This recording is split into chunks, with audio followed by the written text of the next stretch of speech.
What's happening? It's Darian, the Mouth of the South. Great. And I told you I was going to have my shirt on again. Go vote. I'm going to say this every time I'm on this camera with this shirt on. Go vote.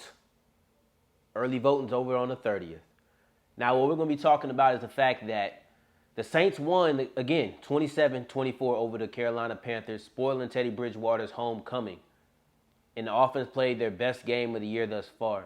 And even though they made the game-saving play, the same cannot be said about the defense. It was rough, as usual. I'm going to talk about it on Point Blank, period. You can sleep when you die. Point blank, period. And you know this, man. Something needs to be done about Marcus Williams.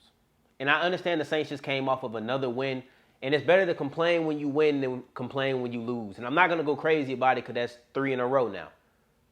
But I'm tired of watching Marcus Williams jump on a short route, leave his zone, and then get beat over the top. I can't watch that anymore because that's getting annoying to me. It's at the point where I already didn't want to sign him, re-sign him, and his contract ends after this year, but he's playing so poorly.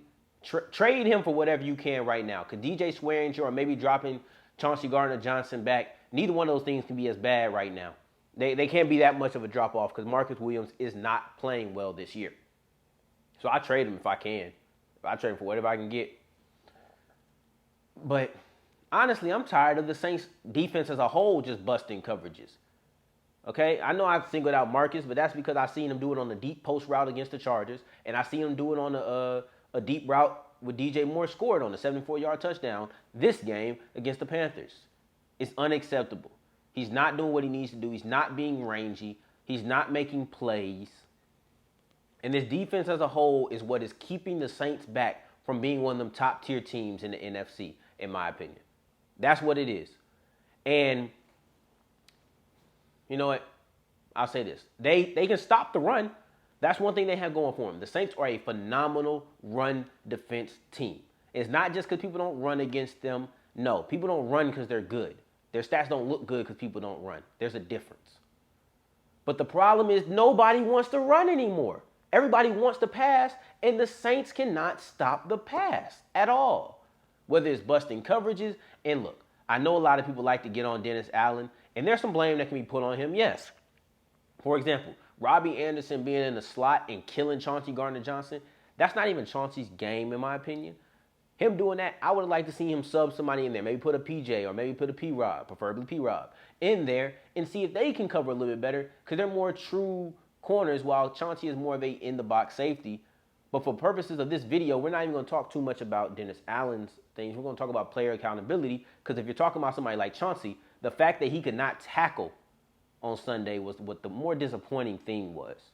That he could not tackle. He was missing too many tackles. Like that, what should have been a sack against Teddy Bridgewater, Teddy made a phenomenal play, yes. But Chauncey has to make it to where that play cannot be made. Rush the upfield shoulder.